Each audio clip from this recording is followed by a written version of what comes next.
ہے جعفر صادق، ہے جعفر صادق، ہے جعفر صادق، ہے جعفر صادق۔ اعوذ باللہ من الشیطان اللعین الرجیم، بسم اللہ الرحمن الرحیم۔ الحمد للہ رب العالمین والصلاة والسلام علی اشرف الانبیاء والمرسلین، رحمت للعالمین، خاتم النبیین، مولانا و مولا الثقلین، جد الحسن والحسین، ابی القاسم محمد، اللہم صل علی محمد و آل محمد، ثم الصلاة والسلام والتحیۃ والاکرام علی اہل الذین اذهب اللہ عنہم الرجس وطہرہم تطہیرا، اللہم صل علی محمد و آل محمد وعجل فرجہم واللعنۃ علی اعدائہم من اجمعین، اما بعد فقد قال اللہ تبارک و تعالی فی القرآن المجید والفرقان الحمید وقولہ الحق وہو اصدق القائلین۔ بسم اللہ الرحمن الرحیم، هل یستوی الذین یعلمون والذین لا یعلمون، صدق اللہ العلی العظیم۔ ناظرین کرام، خداوند عالم اپنی کتاب العریب قرآن مجید والفرقان الحمید میں ارشاد فرما رہا ہے، سورہ الزمر آیت نمبر 9، کہ کیا وہ لوگ جو صاحبان علم ہیں، جانتے ہیں، معرفت یافتہ ہیں، کیا وہ برابر ہیں ان لوگوں سے کہ جو معرفت یافتہ نہیں ہیں، کہ جو علم نہیں رکھتے ہیں؟ یقیناً ناظرین کرام، قرآن مجید ایک ایسی آفاقی عالمگیر کتاب الہی ہے کہ جس کے اندر انسانی زندگی کے تمام مراحل اور پہلوؤں کو بخوبی تفصیل کے ساتھ ذکر کیا گیا ہے۔ انہی تفاصیل میں سے ایک تفصیل، یا یوں کہہ لیجئے کہ قوانین الہیہ میں سے ایک قانون اس انداز میں بیان کیا جا رہا ہے کہ حضرت انسان کو مخاطب کر کر ایک اہم چیز کی طرف متوجہ کرایا جا رہا ہے، اور وہ یہ کہ دیکھو، ہرگز کبھی بھی کسی بھی دور میں جاننے والے برابر نہیں ہو سکتے ان لوگوں سے کہ جو نہیں جانتے، اس لیے کہ جو معیار امتیاز ہے، معیار افضلیت ہے، وہ علم ہے۔ یقیناً علم کی وجہ سے ہی لوگوں کو فضیلت ملتی ہے۔ جب علم کے ذریعے سے لوگوں کو کچھ لوگوں پر فضیلت ملتی ہے تو کیا کہنا اس امام کے حوالے سے کہ جو محور علماء اور مرکز علم قرار پائے۔ یقیناً ہماری مراد اس سے ہمارے چھٹے امام اور عصمت کی کڑی کے 8ویں سرکار امام جعفر صادق علیہ السلام مراد ہیں، اور یقیناً یہ مجلس بذریعہ ویڈیو سوشل میڈیا کے ذریعے سے پلیٹ فارم مدرسہ زہرا اکیڈمی سلام اللہ علیہ کے ذریعے سے آپ مومنین تک بیان کیا جا رہا ہے۔ ناظرین کرام، ہمارا موضوع سیرت امام جعفر صادق علیہ السلام بیان کرنا مقصود ہے۔ امام جعفر صادق علیہ السلام کی ولادت بسعادت مدینہ منورہ میں سن 83 ہجری کو ہوئی۔ آپ کی شہادت سن 148 ہجری 15 شوال کو ہوئی۔ یہاں پر ہم اپنے سننے والے محترم ناظرین کرام کی خدمت میں ایک اہم بات پیش کریں، وہ یہ کہ آپ کی ولادت 17 ربیع اول کو مدینہ منورہ میں ہوئی، اور یہ 17 ربیع اول وہی اہم مبارک دن ہے کہ جس دن میں رحمت للعالمین، خاتم النبیین، سرور کائنات یعنی حضرت محمد مصطفیٰ صلی اللہ علیہ وآلہ وسلم کی ولادت ہوئی۔ یعنی ہم اس طرح سے بھی اس بات کو بیان کر سکتے ہیں کہ سرور کائنات کی ذات مبارک وہ ہے کہ جو مبلغ اسلام ہے، اور امام علیہ السلام کی ذات وہ ہے کہ جو محافظ اسلام ہے۔ اس کے بعد اگر ہم آپ کے والد بزرگوار کے حوالے سے لب کشائی کریں تو آپ کے والد بزرگوار کا نام امام محمد باقر علیہ السلام اور آپ کی والدہ ماجدہ جناب ام فروہ بنت قاسم بنت محمد ابی بکر علیہ السلام ہے۔ آپ کی والدہ ماجدہ کے حوالے سے اگر ہم لب کشائی کریں تو ہمیں سیرت کی کتابوں میں تاریخ کے دامن میں چھٹے امام جعفر صادق علیہ السلام کے زبانی آپ کی والدہ کے حوالے سے یوں ملتا ہے کہ آپ فرماتے ہیں کہ آپ کی والدہ گرامی یعنی جناب ام فروہ سلام اللہ علیہ ان ہستیوں میں سے ایک تھیں کہ جن سے خدا راضی تھا۔ آپ پاک دامنہ اور بہت ہی با کمال با فضیلت ہستیوں میں سے ایک تھی۔ اگر آپ کی ولادت کے حوالے سے مزید ہم لب کشائی کریں تو ہمیں ملتا ہے کہ آپ کی جب ولادت ہوئی تو آپ اس وقت مختون شدہ تھے۔ یہ ائمہ علیہم السلام کی فضیلتوں میں سے یا خصوصیتوں میں سے ایک فضیلت اور خصوصیت ہوا کرتی ہے کہ جب بھی ائمہ علیہم السلام کی ولادت ہوتی ہے تو وہ مختون شدہ ہوتے ہیں اور ہر قسم کے رجس اور نجاست ظاہری اور معنوی سے پاک ہوا کرتے ہیں۔ تو اسی طرح سے جب چھٹے امام جعفر صادق علیہ السلام کی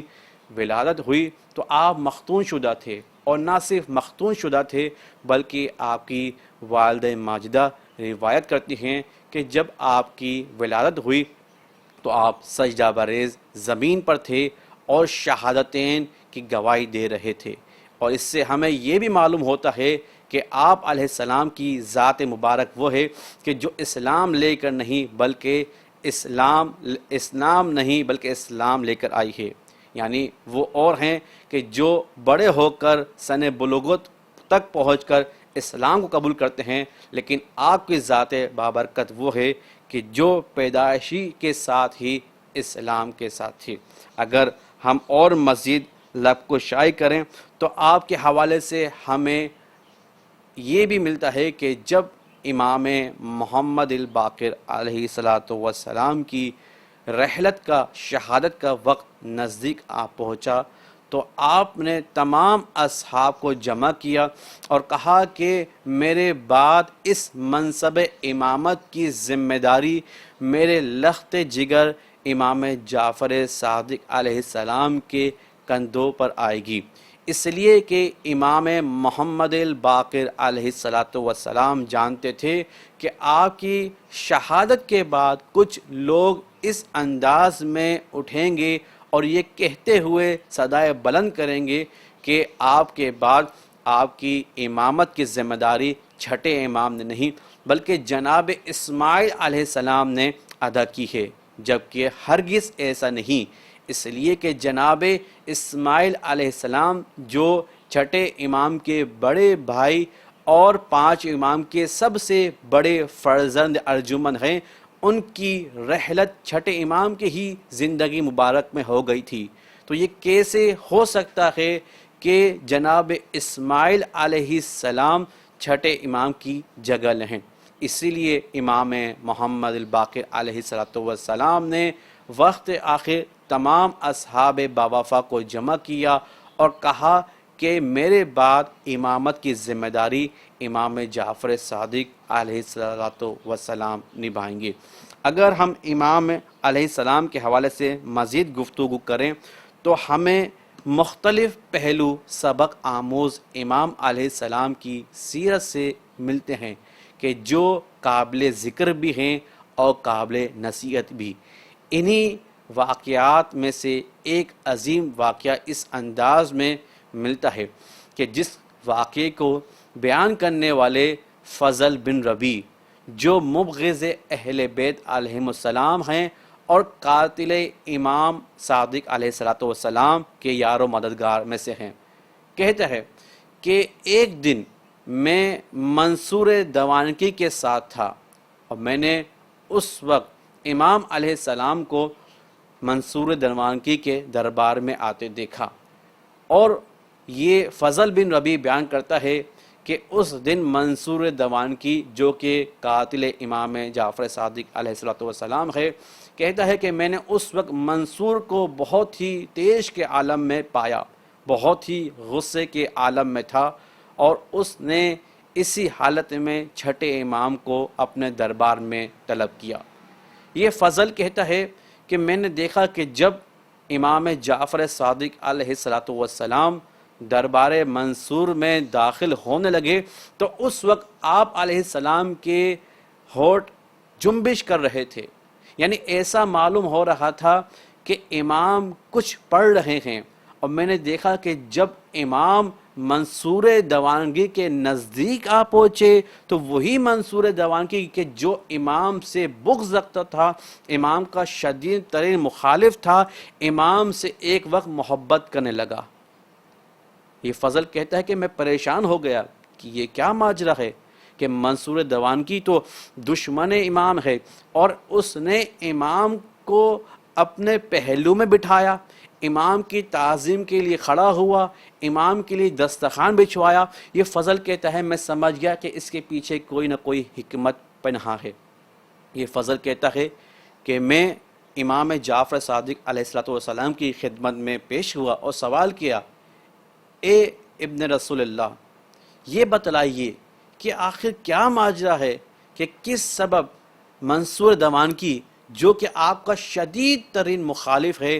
آپ کا قریبی ساتھی ہو گیا اور اس نے آپ کا اس انداز میں استقبال کیا کہ آپ کی تعظیم کے لیے کھڑا ہوا، آپ کو اپنے برابر پہلو میں بٹھایا، آپ کے لیے دسترخوان بچھوایا اور آپ کو خداحافظ ودا کرتے ہوئے آپ کے ساتھ کچھ قدم چلا۔ امام فرماتے ہیں کہ میں نے اس وقت اپنے جد مولا حسین علیہ السلام کی دعا دہرائی تھی۔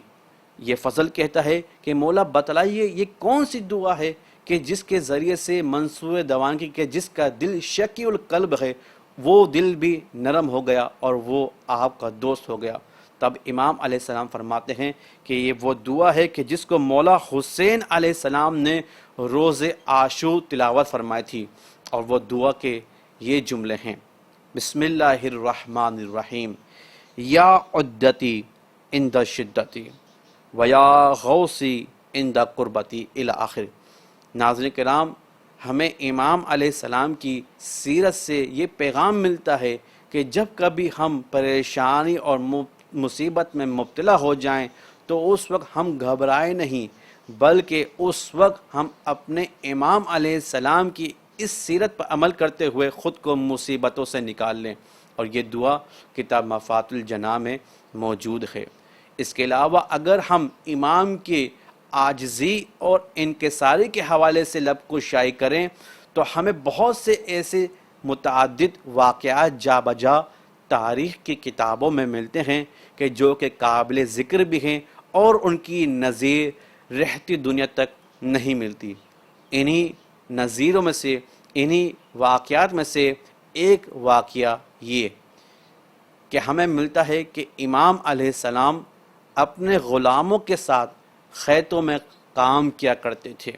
یعنی اتنی عاجزگی اور انکساری کہ آپ اپنے غلاموں کے ساتھ اس زمانے میں کام کیا کرتے تھے کہ جس زمانے میں غلاموں کو کوئی عزت نہیں دی جاتی تھی،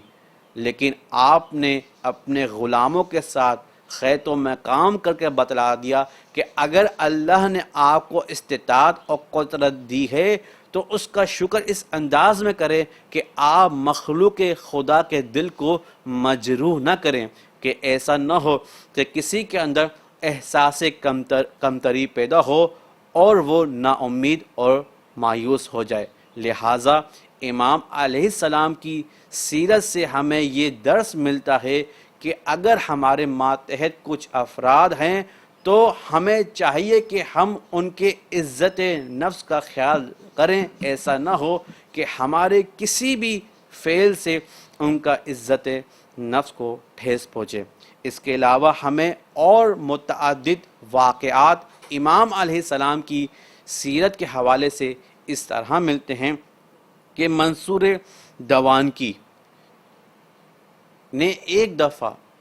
آپ علیہ السلام کے گھر کو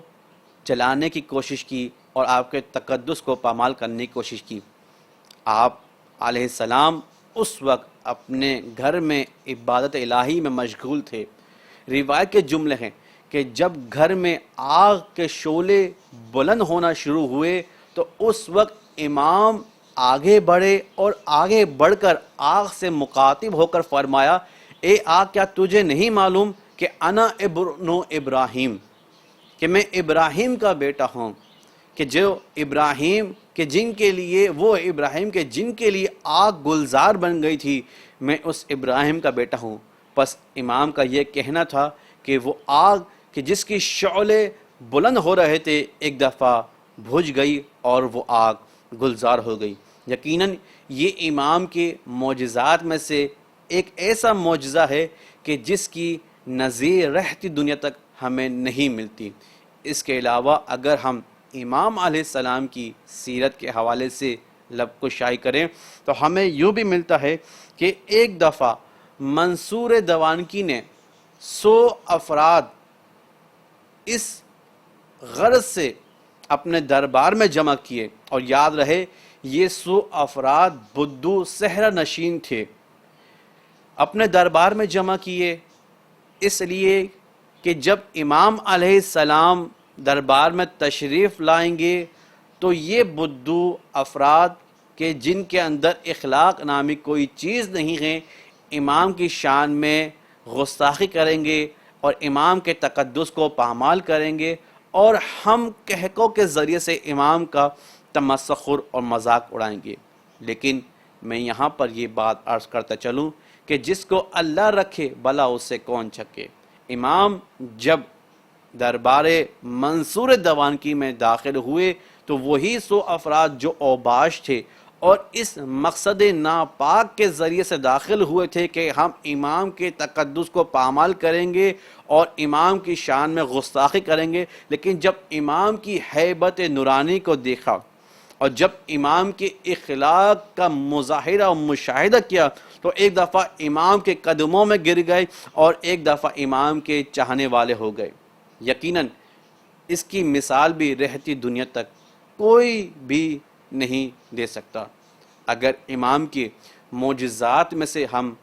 کچھ موضوع کو بیان کریں تو وہ معجزہ کہ جس کو مورخین نے اپنی تاریخ کی کتابوں میں اس طرح سے محفوظ کیا کہ ہمیں ملتا ہے کہ ایک دفعہ منصور دوانکی نے امام کے تقدس کو پامال کرنے کے لیے اور نعوذ باللہ اپنے ناپاک ارادوں کو پائے تکمیل تک پہنچانے کے لیے کچھ جادوگروں کو جمع کیا، اور اس غرض سے جمع کیا کہ وہ جادوگر اپنے جادو کے ذریعے سے امام کو ٹھیس پہنچائیں گے اور امام کے جذبات کو مجروح کر کر امام کے تقدس کو پامال کریں گے۔ لیکن خدا کا کرنا یہ ہوا کہ جیسے ہی امام علیہ السلام دربار حاکم منصور دوانکی میں داخل ہوئے تو ان تمام جادوگروں کا جادو بے بس نظر آیا، اور اسی اثنا میں امام علیہ السلام نے ایک شیر کی طرف اشارہ کیا کہ جو قالین میں بطور تصویر موجود تھا۔ امام نے اشارہ کیا، وہ شیر قالین سے نکل کر باہر آیا اور ان تمام جادوگروں کو نکل گیا۔ اس ہیبت زدہ معجزے کو دیکھ کر منصور دوانکی گھبرا گیا اور کہنے لگا، یبن رسول اللہ، میرے جادوگروں کو واپس کر دیجئے۔ تب چھٹے امام جعفر صادق علیہ السلام نے وہ تاریخی الفاظ بیان کیے کہ جو سونے کے سیاہی سے لکھنے کے قابل ہیں۔ امام نے فرمایا کہ اگر جناب موسیٰ علیہ السلام کا اژدہا جادوگروں کے سانپوں کو نگل دیتا، واپس کر دیتا، تو میرا شیر بھی تیرے جادوگروں کو واپس کر دیتا۔ یعنی گویا دوسرے الفاظ میں امام یہ بتلانا چاہ رہے ہیں کہ دیکھو میں وارث موسیٰ علیہ السلام ہوں، میں وارث حجت الہی ہوں، اور تو وارث فرعون ہے۔ امام علیہ السلام کی زندگی مبارک کا ہر ایک حصہ ہمیں مختلف انداز میں درس دیتا ہوا نظر آتا ہے،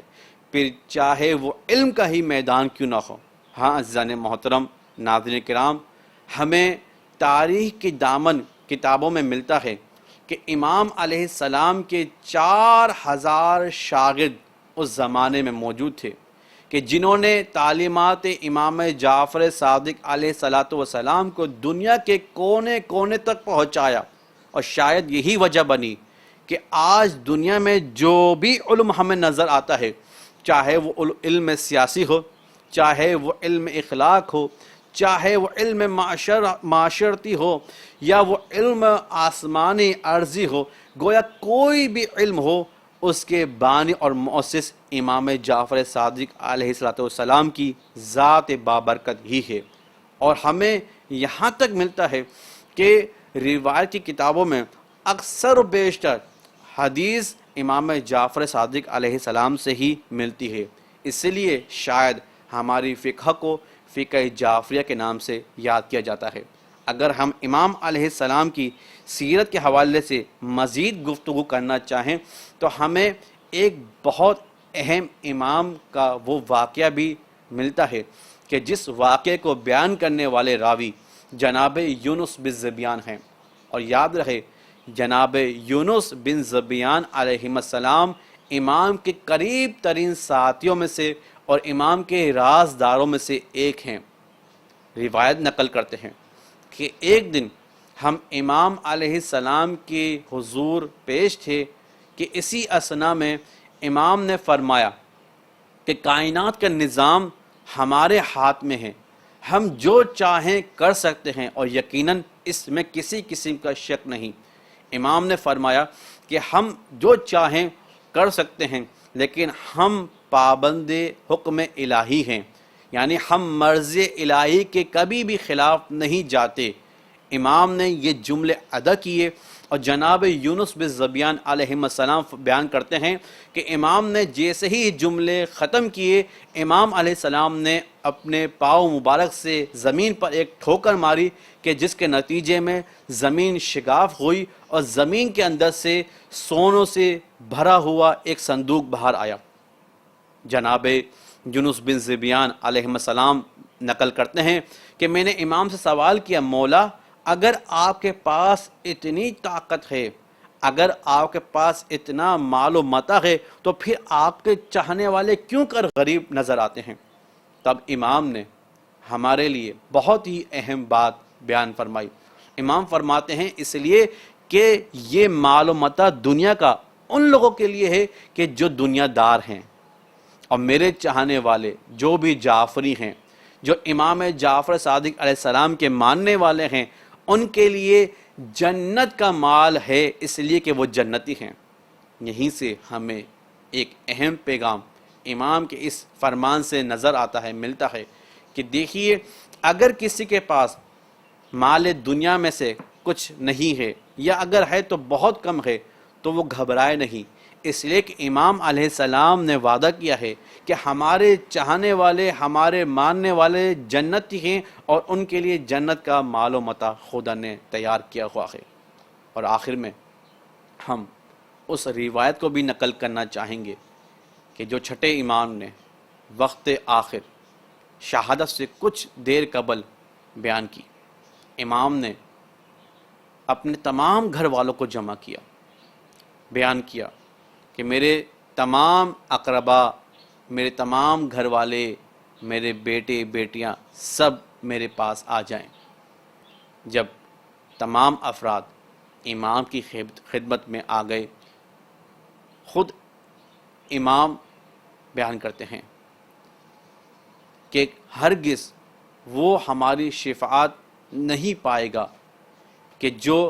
نماز کو خفیف جانتا ہو۔ لا ینال شفاعتی من استخفف صلاۃ، کہ ہرگز جو نماز کو ہلکا لے، جو نماز کو خفیف جانے، وہ کبھی بھی ہماری شفاعت نہیں پا سکتا۔ یاد رہے کہ امام نے یہ نہیں کہا کہ جو نماز نہ پڑھتا ہو، بلکہ امام نے بیان کیا کہ جو نماز پڑھتا تو ہو لیکن نماز کو اہمیت نہ دیتا ہو، جو نماز تو پڑھتا ہو لیکن نماز کو خفیف سمجھتا ہو، جو نماز تو پڑھتا ہو لیکن نماز کی اہمیت سے نابلد اور نا آشنا ہو، یقیناً لا ینال شفاعتی، وہ میری شفاعت ہرگز نہیں پا سکتا۔ ہاں ناظرین کرام، 15 شوال تاریخ کے دامن میں وہ سیاہ دن کہ جس دن ہمارے چھٹے امام اس دنیا سے رخصت ہوئے۔ علماء طب بیان کرتے ہیں کہ موت 2 طرح کی ہوتی ہے۔ ایک وہ موت ہوا کرتی ہے کہ جس سے انسان بآسانی دنیا سے رخصت ہو جاتا ہے، اور دوسری وہ موت کہ جس سے انسان دنیا سے تو رخصت ہوتا ہے لیکن آسان سے نہیں۔ اور انہی اموات میں سے، انہی موتوں میں سے ایک موت زہر کی بھی ہے۔ علماء طب بیان کرتے ہیں کہ جب کسی کو زہر دیا جاتا ہے تو اس کی موت آسانی سے واقع نہیں ہوتی، بلکہ وہ تڑپ تڑپ کر اس دنیا سے رخصت ہوتا ہے۔ اس لیے کہ جب بھی کسی کو زہر دیا جاتا ہے تو اس زہر کی وجہ سے اس کے کلیجے کے ٹکڑے ہونا شروع ہوتے ہیں۔ وہ زہر اس کے جسم کے تمام اعضاء میں سرایت کر جاتا ہے، اور پھر انسان اس دنیا سے تڑپ تڑپ کر رخصت ہوتا ہے۔ ہاں ناظرین کرام، ہاں عزاداران امام جعفر صادق علیہ السلام، آج کی شب ہمارے امام ہم سے رخصت ہوئے ہیں۔ یہی وہ شب ہے کہ جب 7ویں امام موسیٰ کاظم علیہ السلام یتیم ہوئے ہیں۔ ہاں عزیزان محترم، ہاں عزاداران امام جعفر صادق علیہ السلام